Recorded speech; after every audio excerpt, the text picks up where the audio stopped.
बात उदारता की नहीं, बात सज्जनता की भी है। अगर मुख्यमंत्री की उदारता के चर्चे हैं तो शिवराज मंत्रिमंडल के एक मंत्री तुलसीराम सिलावट की सज्जनता के भी चर्चे हैं। खासकर इंदौर में उन्हें बहुत ही सज्जनता के साथ समन्वय बजाते हुए देखा जा रहा है। देखिए, तुलसीराम सिलावट को हम सालों से राजनीति करते इंदौर में देख रहे हैं, और आपने तो मुझसे पहले से देखा है, वो एक बहुत अलग किरदार है राजनीति का। और इतनी लंबी राजनीतिक पारी जो खेलने में सफल हुए हैं वो, उसके पीछे कहीं ना कहीं उनकी सज्जनता, उनकी सहनशीलता, उनकी सौम्यता और उनका धैर्य, वो एक बहुत मतलब उनका जो है सकारात्मक पक्ष है।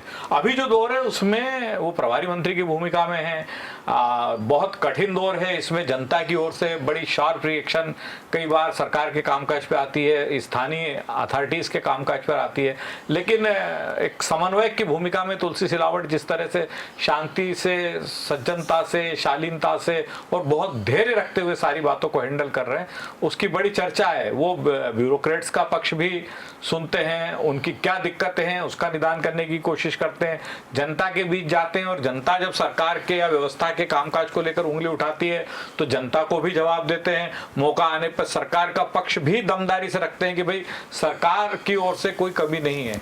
स्थानीय स्तर पे हो सकता है कि किसी बात में तालमेल स्थापित नहीं हो पा रहा, तो बड़ी मतलब जो हम सालों से सुनता है ना कि तुलसी भाई सबको साथ लेते हैं, वो इस बार हमको मैदान में देखने को मिल रहा है कि वो कई बार हम देखते हैं कि जनता बहुत आक्रोशित रहती है, और फला अस्पताल में व्यवस्था माकूल नहीं है, फला निजी अस्पताल में फीस बहुत ज़्यादा ली जा रही है, फला जगह इलाज के अभाव में लोगों को परेशानी का सामना करना पड़ता है। तो जनता का आक्रोश बहुत तेज रहता है। आक्रोश, उससे निपटना हर किसी के बस की बात नहीं रहती। लेकिन तुलसी सिलावट जिस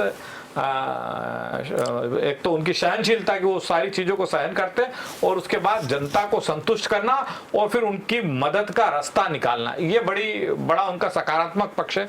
और मुझे लगता है कि कोरोना संक्रमण के इस दौर में इंदौर का प्रभारी तुलसी सिलावट का होना सरकार के लिए तो बहुत फायदेमंद है, ये भारतीय जनता पार्टी के लिए फायदेमंद है, उन नौकरशाहों के लिए भी बहुत फायदेमंद है जो दिन रात मेहनत कर रहे हैं। लेकिन कहीं कोई कमी रह जाती है या कहीं कोई चूक हो जाती है तो एक जिम्मेदार जनप्रतिनिधि के नाते तुलसी सिलावट सबसे सामंजस्य स्थापित करके और उस विषय को वहीं विराम दिलवा देते। तो बड़ी उनकी जो वर्किंग स्टाइल है तुलसी सिलावट की, उसकी इन दिनों बड़ी चर्चा है। उदारता और सज्जनता के बाद बात की जाना चाहिए कर्तव्यपरायणता और कार्यक्षमता की। और जब कर्तव्यपरायणता और कार्यक्षमता की बात आती है तो निश्चित रूप से राष्ट्रीय स्वयंसेवक संघ के स्वयंसेवक इस मामले में सबसे अव्वल होते हैं। अब ताज़ा मामला है सुहास भगत का। उन्होंने असम में जिस कार्यक्षमता और कर्तव्यपरायणता के साथ काम किया उसकी चर्चा पूरे देश में हो रही है। देखिए, इस विषय पे हम पहले भी इस फोरम पे चर्चा कर चुके हैं कि नरेंद्र सिंह तोमर को जब असम का प्रभारी बनाया गया तो उसके बाद वहाँ पर सुहास भगत की भी तैनाती की गई। सुहास भगत बहुत अच्छे संगठक हैं, संघ के बहुत वरिष्ठ प्रचारक थे। संघ ने उन्हें भाजपा में भेजा और भारतीय जनता पार्टी में आने के बाद उन्होंने मध्य प्रदेश में जिस तरह से भाजपा के संगठन के कामकाज को व्यवस्थित किया उसकी बड़ी चर्चा है। और लोग मान रहे हैं कि हाँ, कहीं ना कहीं मध्य प्रदेश में भाजपा के संगठन को मजबूत करने में सुहास भगत की बड़ी अहम भूमिका रही। असम के चुनाव में भारतीय जनता पार्टी ने फिर जीत हासिल की है, 5 साल के लिए फिर वहाँ भारतीय जनता पार्टी की सरकार बन गई। दरअसल जब सुहास भगत को वहाँ भेजा गया था तभी से ये चर्चा शुरू हो गई थी कि असम के चुनाव के बाद सुहास भगत की नई भूमिका देखने को मिल सकती है। असम में पार्टी जीत गई है, 5 साल वहाँ भारतीय जनता पार्टी की सरकार चलना है। मध्य प्रदेश में नगरीय निकाय के चुनाव अभी होने की कोई संभावना दिख नहीं रही है। जो हालात हैं उसमें ऐसा लग रहा है कि नगरीय निकाय के चुनाव कोई बड़ी बात नहीं कि दिसंबर तक भी न हो और अगले साल हो। जो 4 उपचुनाव होना है उनको लेके भी ऐसा जो संकेत चुनाव आयोग दे रहा है, अब आज ही एक अखबार में मैंने मुख्य चुनाव आयुक्त का साक्षात्कार पढ़ा तो ऐसा लग रहा है कि अब चुनाव आयोग जो है हाल फिलहाल की स्थिति में उपचुनाव नहीं की घोषणा नहीं करेगा। ऐसी स्थिति में चर्चा बड़ी जोरों पर है कि सुहास भगत को या तो नॉर्थ ईस्ट की जो 7 सिस्टर हैं, 7 राज्य जो हैं वहाँ का प्रभारी बनाया जा सकता है। मध्य प्रदेश के संगठन महामंत्री से उन्हें उत्तर पूर्व के 7 राज्यों का प्रभारी बना के एक तरह से सुहास भगत की पदोन्नति होगी, उन्हें वहां भेजा जा सकता है। दूसरी बात यह भी चर्चा में है राजनीतिक हलकों में कि भारतीय जनता पार्टी का शीर्ष नेतृत्व सुहास भगत को कोई बहुत चुनौतीपूर्ण दायित्व भी दे सकता है। तो देखना है कि वो सेवन सिस्टर्स के इंचार्ज बनते हैं। मतलब तीनों चीज़ें हैं जिसकी चर्चा है कि या तो मध्य प्रदेश में ही रहते हैं, मध्य प्रदेश के संगठन महामंत्री की भूमिका का पूर्ववत निर्वहन करते रहेंगे, या उन्हें उत्तर पूर्व के 7 राज्यों का प्रभारी बनाकर भेजा जाता है, या फिर इन दोनों से इतर किसी महत्वपूर्ण जो बहुत ही चुनौतीपूर्ण जवाबदारी रहेगी उसमें उन्हें जोड़ा जा सकता है। अब बात करें कांग्रेस की, तो कांग्रेस में 3 कद्दावर तिलंगे हैं जिनका कद या जिनका राजनीतिक हाइट जो है वो कोई कम नहीं है, लेकिन फिलहाल वो किसी काम के नहीं है। देखिए, हम कांग्रेस के 3 दिग्गज नेताओं की बात करें तो तीनों में लगभग बहुत सारी समानता है प्रतीक जी। कांतिलाल भूरिया, सुरेश पचौरी और अरुण यादव, तीनों मध्य प्रदेश कांग्रेस कमेटी के अध्यक्ष रहे, तीनों सेंट्रल में मिनिस्टर रहे। भूरिया जी जनजाति कार्य विभाग के मंत्री रहे, सुरेश पचौरी और अरुण यादव दोनों राज्य मंत्री रहे। सुरेश पचौरी जी ने कई सालों तक रक्षा मंत्रालय और कार्मिक विभाग देखा और अरुण यादव उद्योग विभाग में राज्य मंत्री रहे। अभी कांतिलाल भूरिया विधायक हैं, सुरेश पचौरी विधानसभा चुनाव हार चुके थे और अरुण यादव भी लोकसभा का चुनाव हारने के बाद उन्हें कोई जिम्मेदारी सौंपी नहीं गई है। अब जब मध्य प्रदेश कांग्रेस में बात चल रही है, पहले थी कि नगरीय निकाय के चुनाव के बाद कमलनाथ दोनों में से नेता प्रतिपक्ष या प्रदेश कांग्रेस अध्यक्ष में से किसी एक जिम्मेदारी से मुक्त हो जाएंगे और पार्टी के किसी वरिष्ठ नेता को उस पद के लिए मौका मिलेगा। इन तीनों में से एक नेता को कांग्रेस की राष्ट्रीय राजनीति में मौका मिल सकता है और दूसरों जो बचे हुए हैं उनको लेकर भी बड़ी चर्चाएं हैं।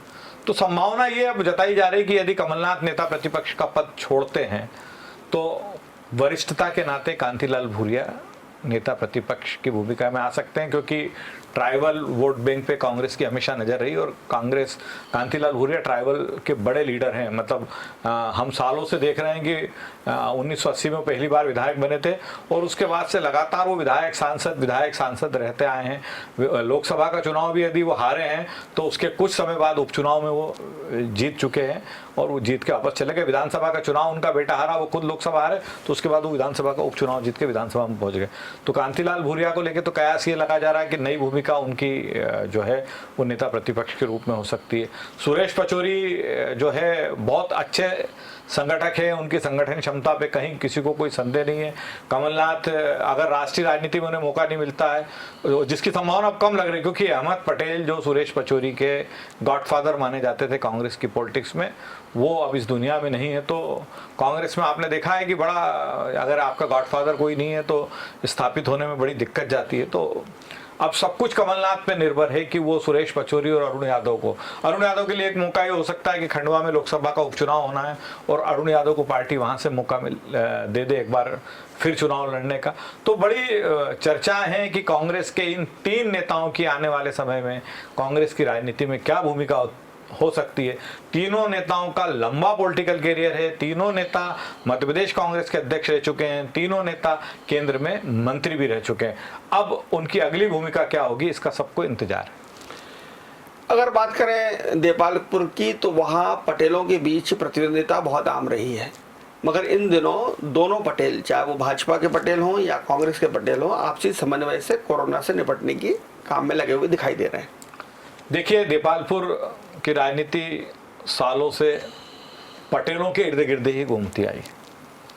रामेश्वर पटेल, निर्भय सिंह पटेल, जगदीश पटेल, प्रेम नारायण पटेल, सत्यनारायण पटेल, मनोज पटेल और विशाल पटेल, ये 7 पटेलों के इर्द गिर्द सालों से देपालपुर की राजनीति घूम रही है। निर्भय सिंह पटेल और रामेश्वर पटेल में कभी नहीं पटी, दोनों एक दूसरे के राजनीतिक विरोधी थे, दोनों एक दूसरे के सामने कई बार चुनाव में आमने सामने हुए और दोनों के बीच में कभी कोई तालमेल स्थापित नहीं हो पाया। उसके बाद का करीब 7-8 साल का दौर जगदीश पटेल और प्रेम नारायण पटेल का रहा। 2 चुनाव में दोनों आमने सामने रहे, दोनों बार जगदीश पटेल जीते, लेकिन कभी भी राजनीतिक सौहार्दता दोनों के बीच में देखने को नहीं मिली। सत्यनारायण पटेल भी जब वहां से विधायक रहे तो उनके और प्रेम नारायण पटेल या उनके और मनोज पटेल के बीच में भी कभी राजनीतिक तालमेल नहीं जम पाया, राजनीतिक सौहार्दता देखने को नहीं मिली।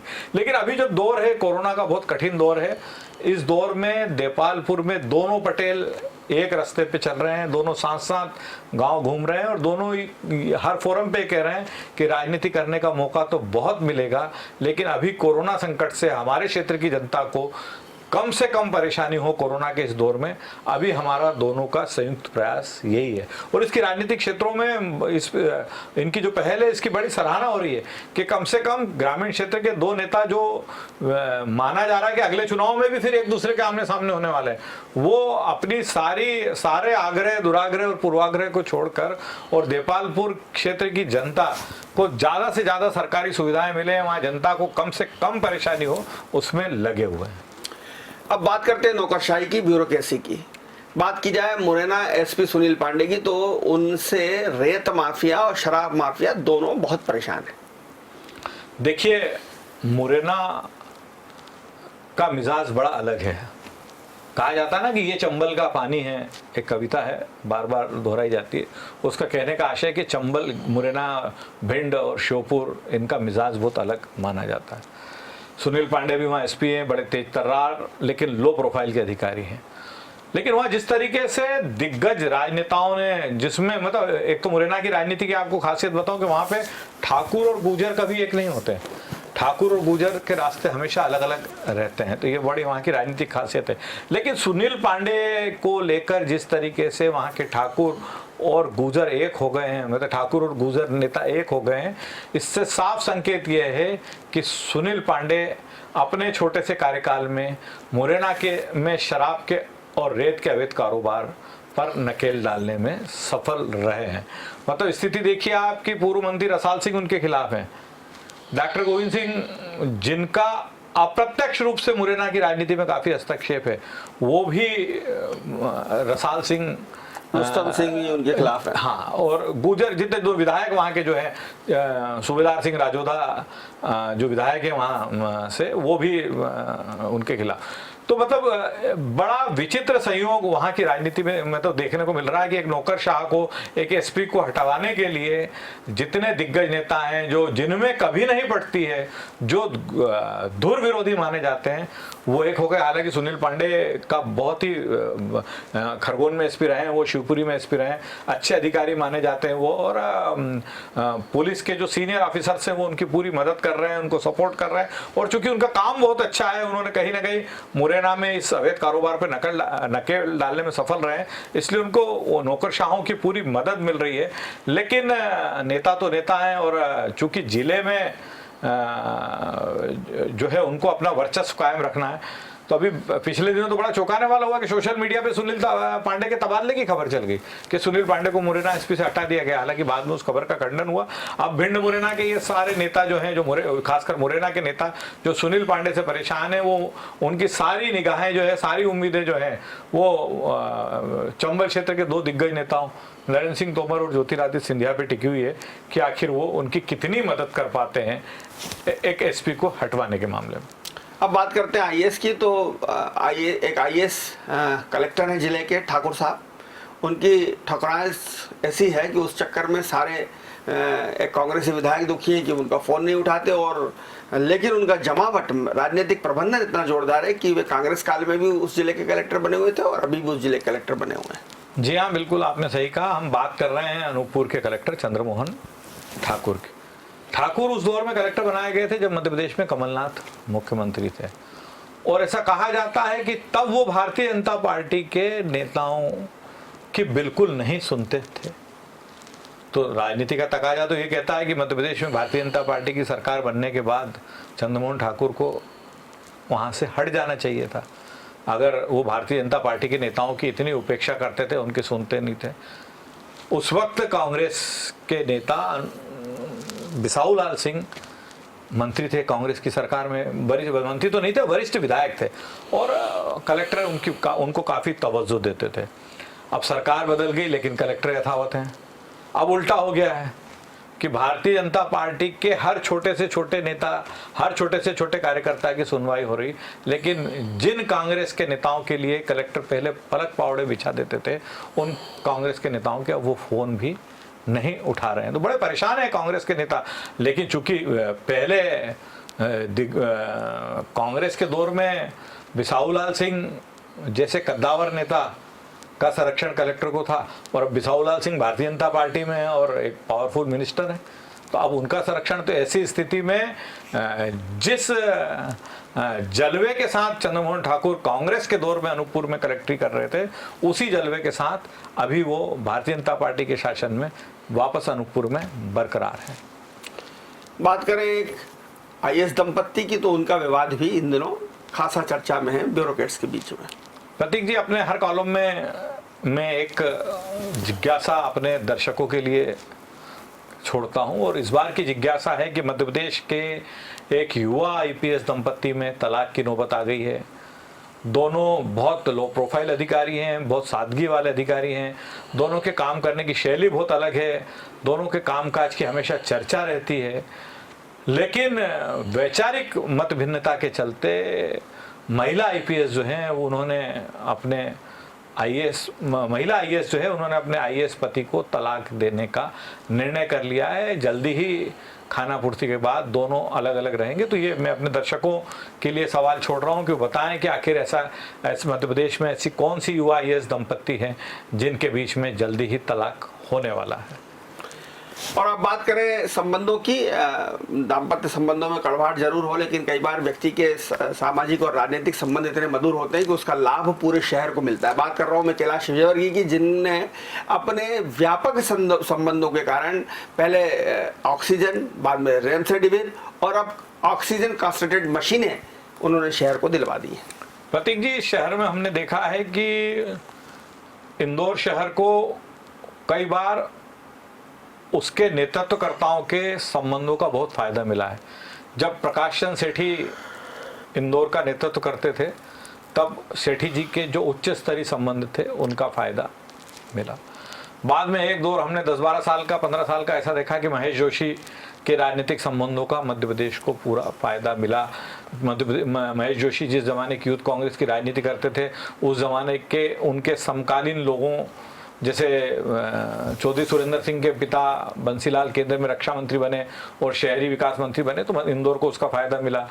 बाबू जगजीवन राम केंद्र में मंत्री रहे तो उसका फायदा उस दौर में बहुत मिला। तो अलग अलग लोगों का फायदा, संबंधों का फायदा मिलता रहा। इस दौर में इंदौर को कैलाश विजयवर्गीय के संबंधों का बहुत फायदा मिल रहा है।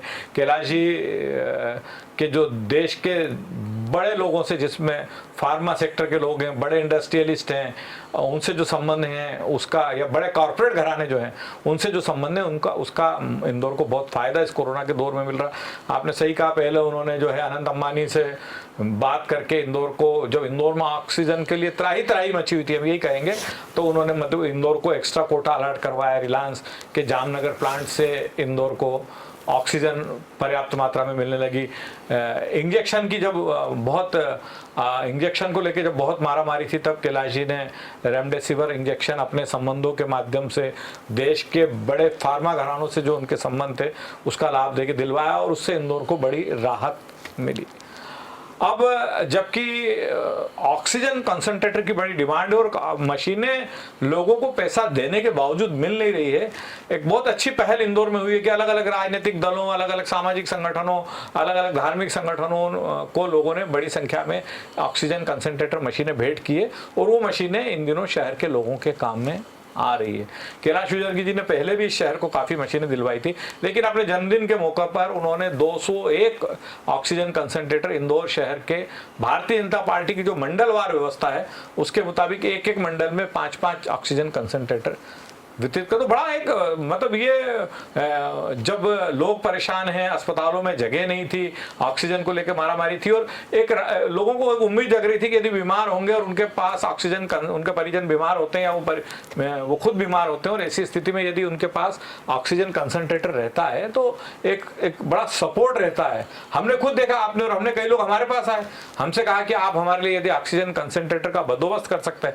जो 22,000 रुपए में बिकने वाला ऑक्सीजन कंसंट्रेटर था वो 70,000 रुपए तक में लोगों ने खरीदा। 1 लाख से भी ऊपर हो गया, और 1 लाख से ऊपर अब तो मिल ही नहीं रहा। है। तो ऐसी स्थिति में कैलाश विजयवर्गीय ने जो ये सहयोग इंदौर की जनता को करा, ये संकट के दौर में एक बड़ा संबल है। तो मतलब इंदौर के लिए सौभाग्य की बात रही है। मतलब इसमें हम इस कड़ी में हम सुमित्रा महाजन का भी नाम भी जोड़ सकते हैं कि जो इंदौर के नेतृत्व करता रहे हैं, कहीं ना कहीं उन्होंने राष्ट्रीय पटल पर अपनी एक ऐसी पहचान बनाई है जिसका फायदा मौका आने पर इंदौर को मिलता है।